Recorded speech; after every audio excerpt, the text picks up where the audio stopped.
This lecture video is about solving quadratic equations by factoring. And so in our first example, we have x squared minus x minus 30 equals 0. What we want to do is factor this. And so we want to factor negative 30 so that the sum gives us negative 1. So that would be x minus 6 times x plus 5. So negative 6 times positive 5 gives us negative 30, and when we add negative 6 and positive 5, they give us the negative 1 that we need. That's the number in front of x. So this equals 0. And when two things are multiplied together and they equal 0, then we know that one of those two things has to be equal to 0. So either x minus 6 equals 0 or x plus 5 equals 0. Here we would add 6 to both sides. That would give us x equals 6. And then here we would subtract 5 from both sides, and that would give us negative 5. So we get 6 and negative 5 for our two solutions. In the next example, we have x squared minus 9x plus 20 equals 0.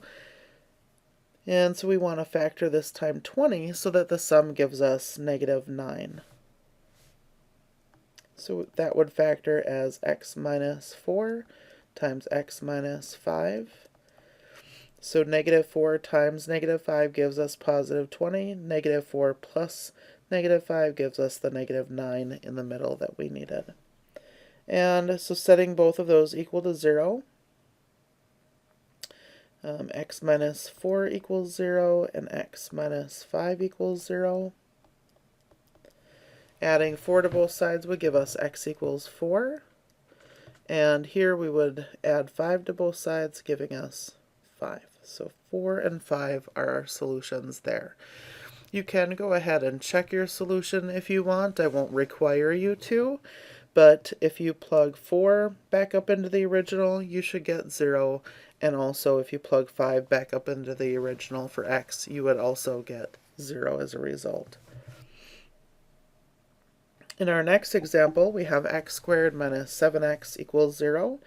Both x squared and negative 7x have x as a common factor, so we're going to factor out an x, and that'll leave me with x times x minus 7. And so don't forget about this x in the front. That gives you x equals 0, and then set x minus 7 equal to 0. So we have two solutions, 0, and then from here we would add 7 to both sides, giving us 7. So it's pretty common that people forget about that 0, so don't make that mistake. In the next example here, we have x squared plus 2x equals 15. In all of the examples that we've done already, we've had 0 on the right-hand side in the initial problem. You need to make sure that you have 0 on one side of the equation before you can do your factoring. So before I go ahead and try to factor, I need to subtract this 15 from both sides. So I'll have x squared plus 2x minus 15 equals 0. Now that I have 0 on the right-hand side, I can go ahead and factor this one. And we would want to factor this as x plus 5 times x minus 3. So they multiply 5 and negative 3 to give us negative 15, and they add together to give us positive 2. So set the x plus 5 equal to 0 and the x minus 3 equal to 0. And we get x equals negative 5 because we would subtract 5 from both sides here. And here we have to add 3 to both sides. That would give me x equals positive 3.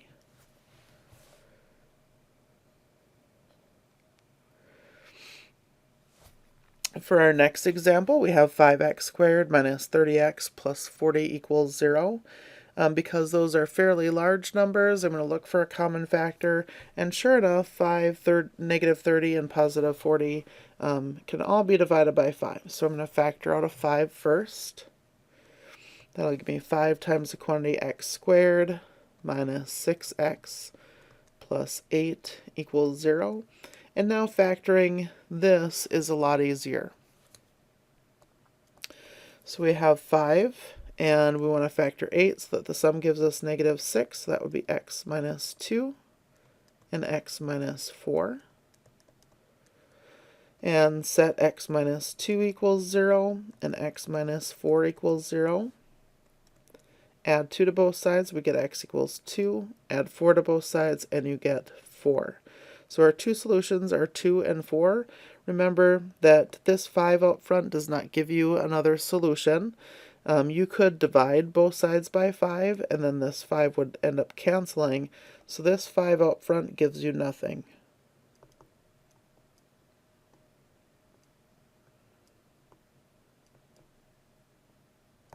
Okay, so just be aware of that. If it had been 5x, then that would give you a solution, but it's just a plain old 5. There's no x there with it, and so that doesn't give you another solution or anything.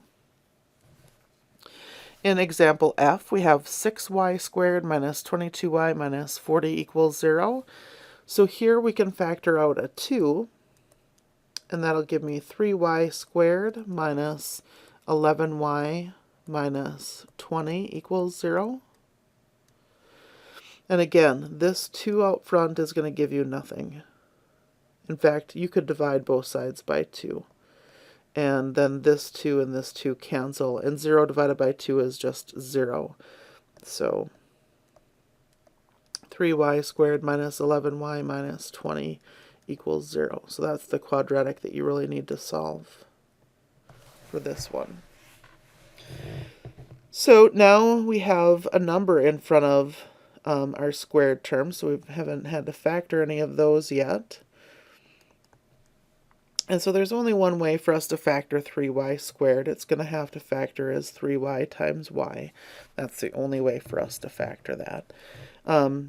One thing that you can do to check to see if this is really going to factor or not, and this is useful to do, is to take the number in front of the squared term, so that would be 3 here, and then the plain old number, which in this case is negative 20, and this gives you negative 60, and then you want to see if you can factor negative 60 so that the sum gives you the middle number, which in this case is negative 11. And we can, negative 14 and, not negative 14, sorry, negative 15 and 4. Combine the two numbers. All right, and so those multiply to give us the negative 60, and they also add together to give us the negative 11 that we need.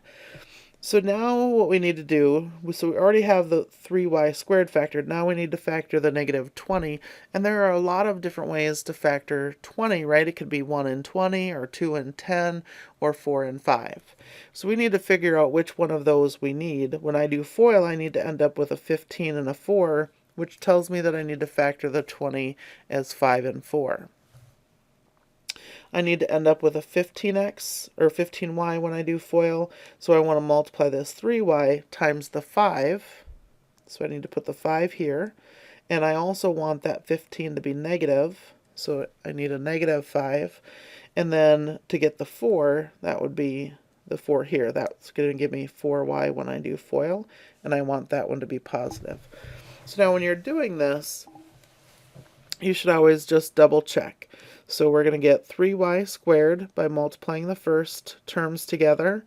We're going to get negative 20 when we multiply the last two together. And then when we multiply the inners together, we get 4y. And when we multiply the outers together, we get negative 15y. And 4y and negative 15y gives us the negative y that we needed in the middle. So now I know that I've got it factored correctly, so then I'm going to set those two factors equal to 0. 3y plus 4 equals 0, and y minus 5 equals 0. Subtract 4 from both sides, and we get 3y equals negative 4, and then divide by 3.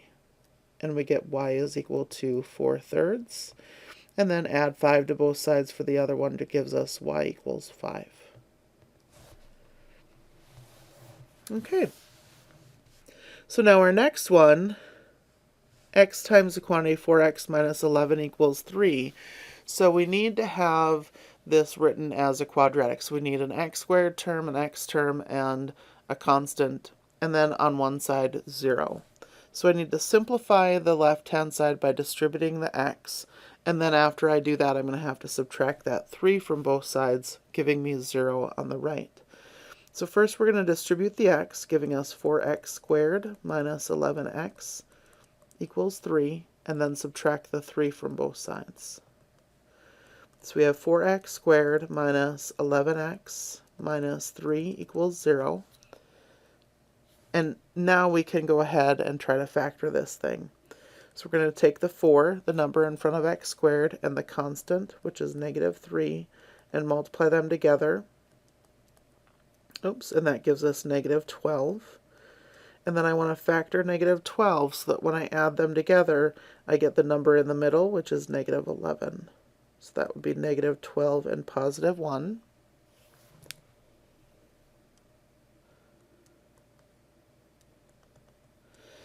So again, there are several ways for me to factor 4x squared. I could factor it as 4x times x or 2x times 2x. We need to figure out which way to do that. But I know that my constant term is a 3, and there's only one way for me to factor that. That would be 1 times 3. And when I do FOIL, I need to get 12x and 1x. So that tells me that this is going to have to factor as 4x times x. The thing is, where do I put them? Well, I want a 12x when I do FOIL. So that means that when I multiply my outers, I'll need a 12x. So that's going to be where I put the 4x.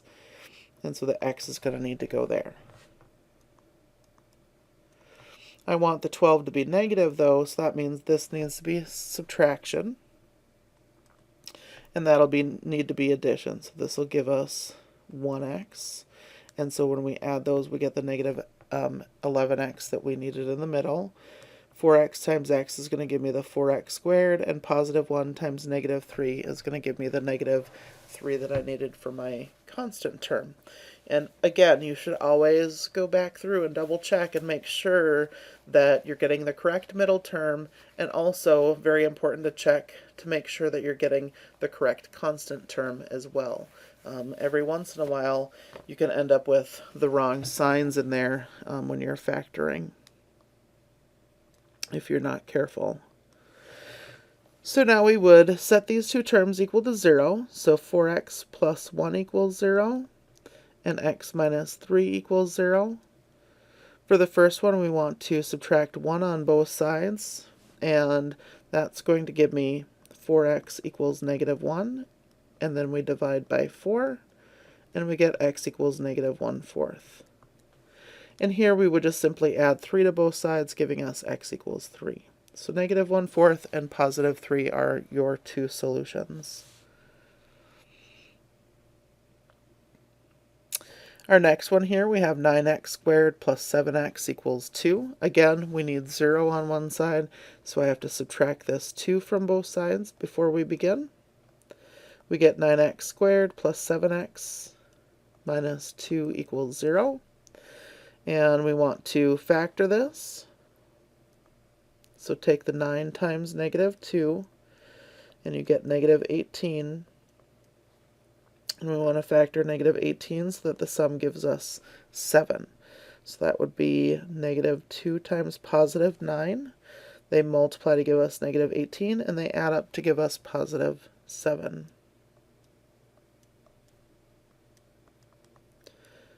So the only way for us to factor 2 is going to be 2 times 1 or 1 times 2. But you can factor 9x squared as 9x times 1x or 3x times 3x. We need to figure out which of those we need. When we do FOIL, we want to end up with a negative 2x and a positive 9x, and so that tells me that I need 9x and x.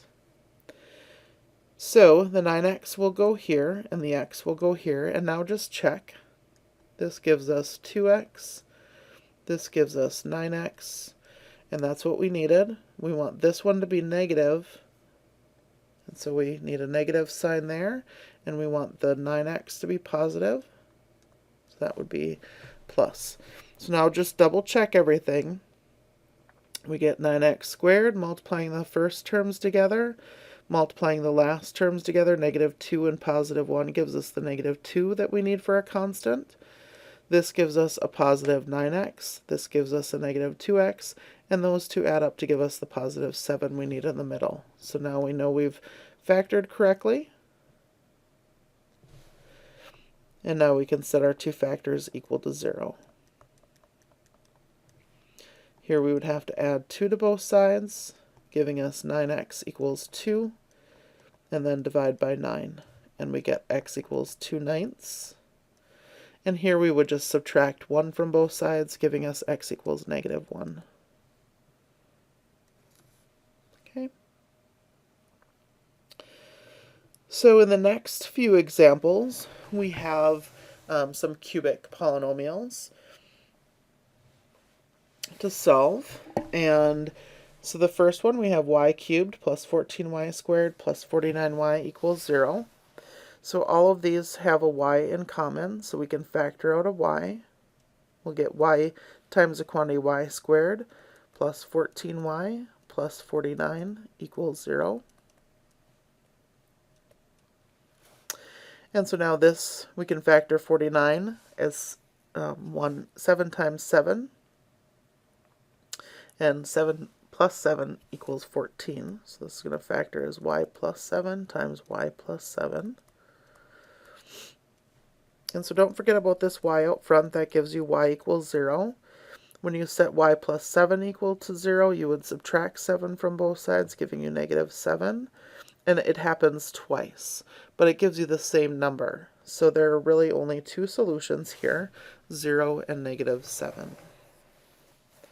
So again, the negative 7 you would get from both, right? Y plus 7 equals 0 and y plus 7 equals 0. These both give you y equals negative 7.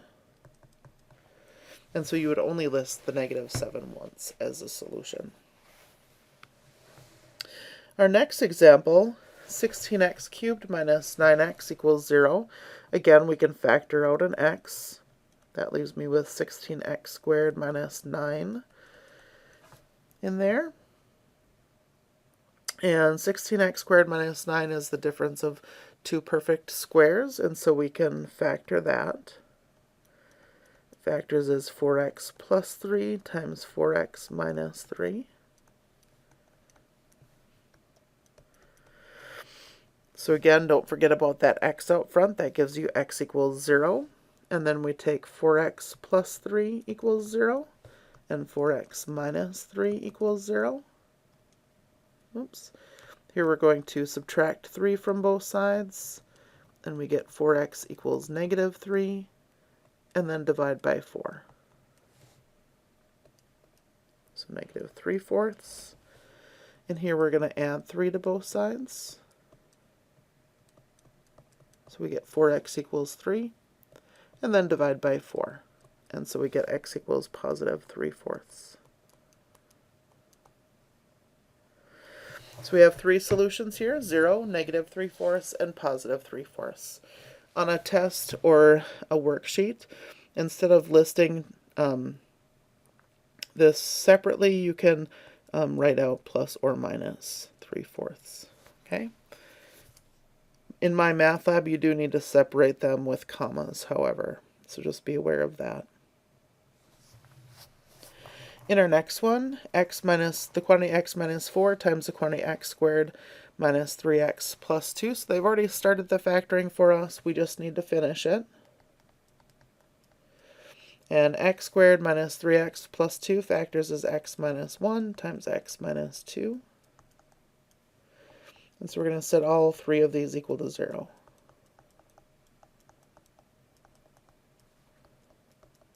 Add 4 to both sides of the first one gives you x equals 4. Add 1 to both sides of x minus 1 equals 0 is going to give you x equals 1. And add 2 to both sides of x minus 2 equals 0, and that will give you x equals 2. So we have three solutions here, 4, 1, and 2.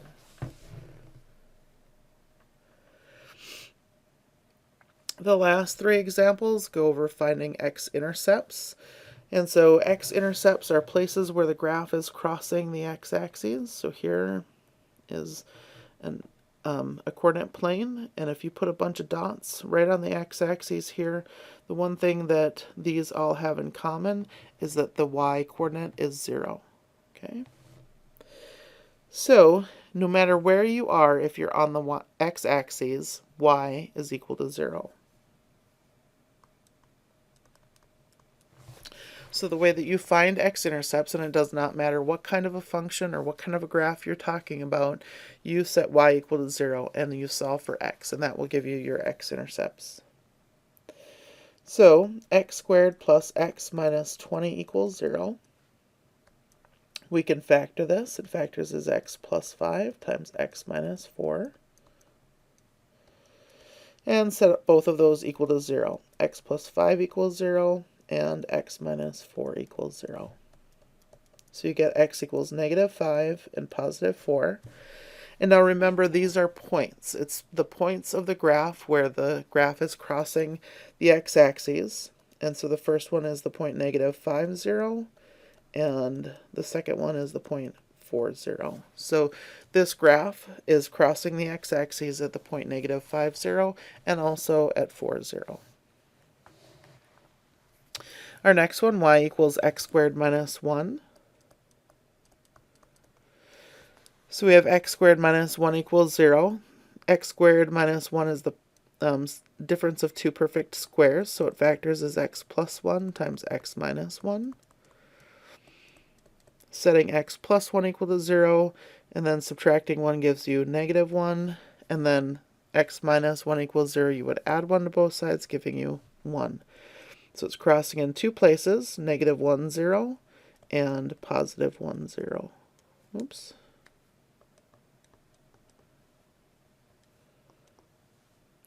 So be careful on my math lab. I am not positive as to how they're going to want their answers here, if you're going to be listing the x values where the graph is crossing, or if they're going to want you to list these as a point. So just be careful, read the instructions, look to see if it has an x equals provided for you already and just wants you to list numbers separated by commas, or if they're actually asking for you to list them as a point.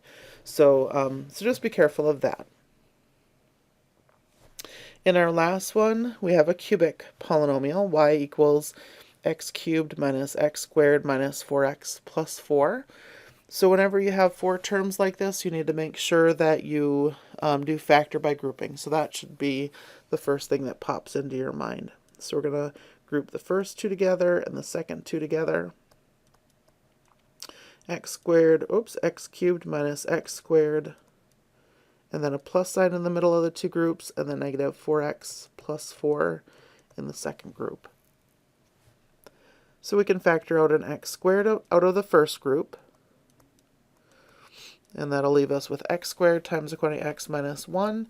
And then when you see that this first term in the second set of parentheses is negative, that should always tell you to factor out a negative number there, and the common factor there is negative 4, and that's going to leave you with x minus 1, not plus 1. And now both have x minus 1 in common, so we're going to factor that out, and it leaves me with x squared minus 4.